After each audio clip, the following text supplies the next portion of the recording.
Good evening. Good evening. It's really been wonderful to meet some of you already. If I haven't met you, I'm Larry Provenzano. I am the Diocesan Bishop of Long Island.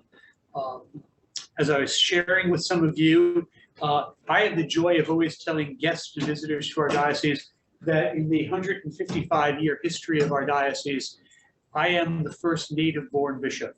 Wow.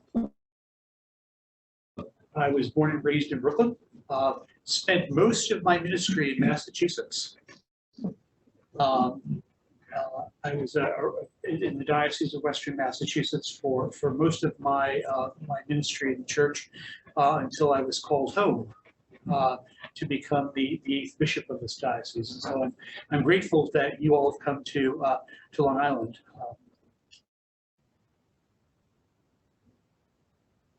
I think it's a really important moment for us. I don't know, haven't really researched and go and ask too many questions about this. I think this is the first time that the caucus has met here in this setting. And I'm grateful to all of you for making this effort.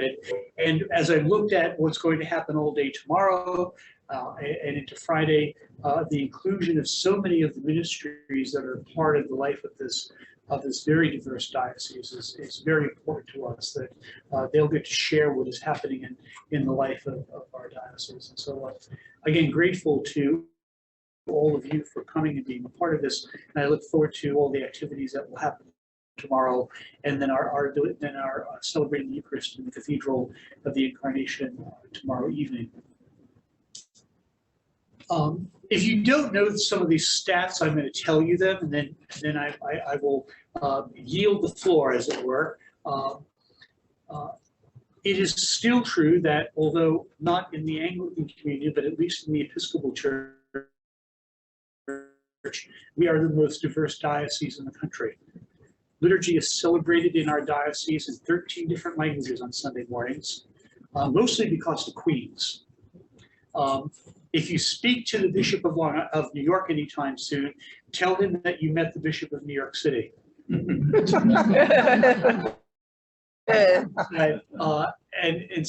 the reason for that is that the city of New York has about 8.2 million people, and 5.3 million of them live in Brooklyn and Queens, which happens to be the Diocese of Long Island.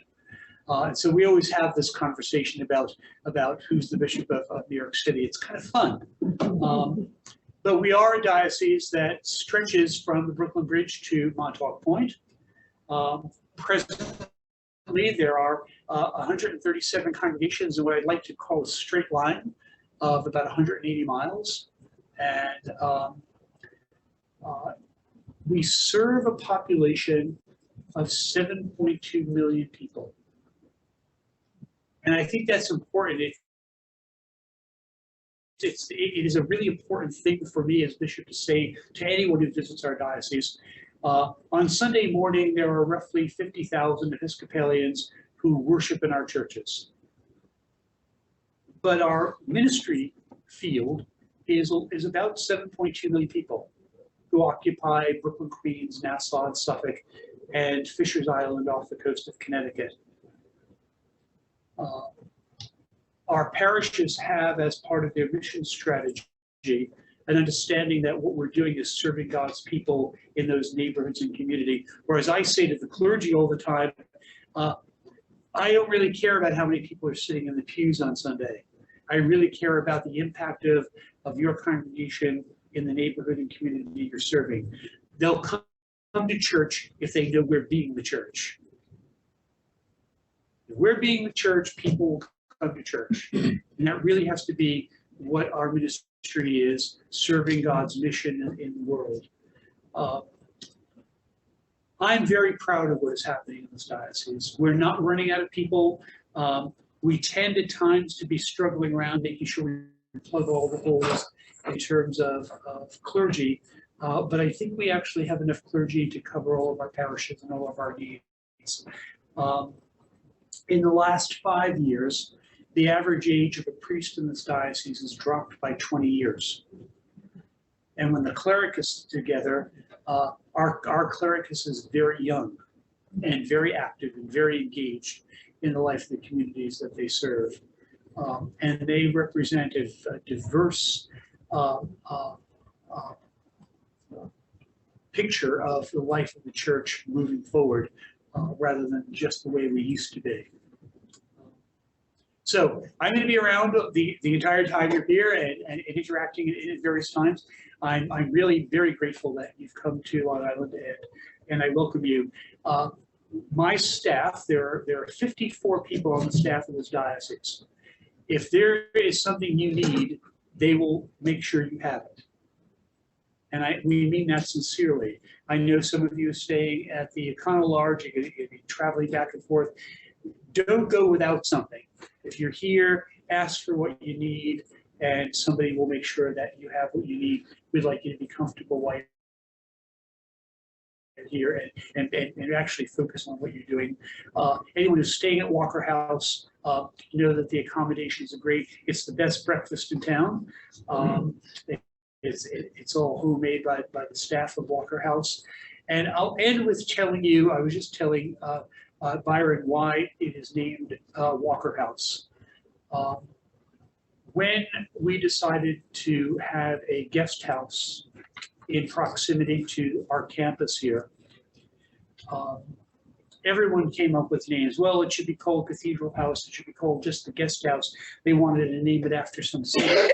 And I literally went out into the hallway. You'll notice there's a blank spot on the wall where eventually my portrait will go. And Bishop Walker's portrait was hanging there. And I took it off the wall and walked into the meeting room and said, we're going to name it Walker House, and we're going to bring this portrait over to that house. And the reason for that is, as you can tell, Garden City is a very well-crafted suburb of New York City.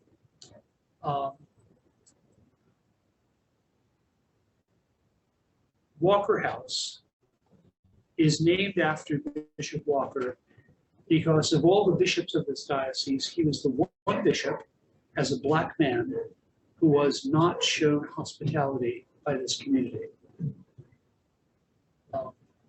In the early days of his election, the standing committee actually suggested to him that he might be more comfortable living in Brooklyn.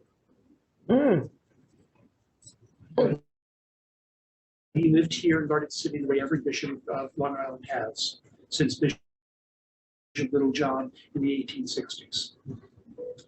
And he and his family were harassed by the Garden City police for driving while Black.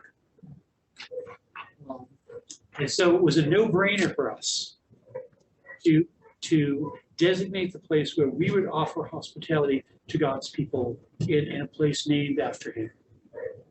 So if you're in Walker House for some of your meetings, recognize that that's what's going on there.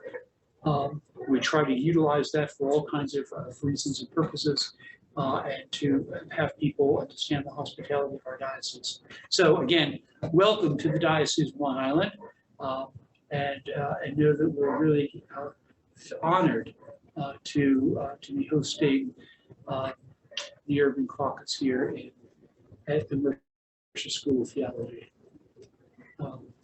Byron, I think I'm supposed to turn this right over to you. So,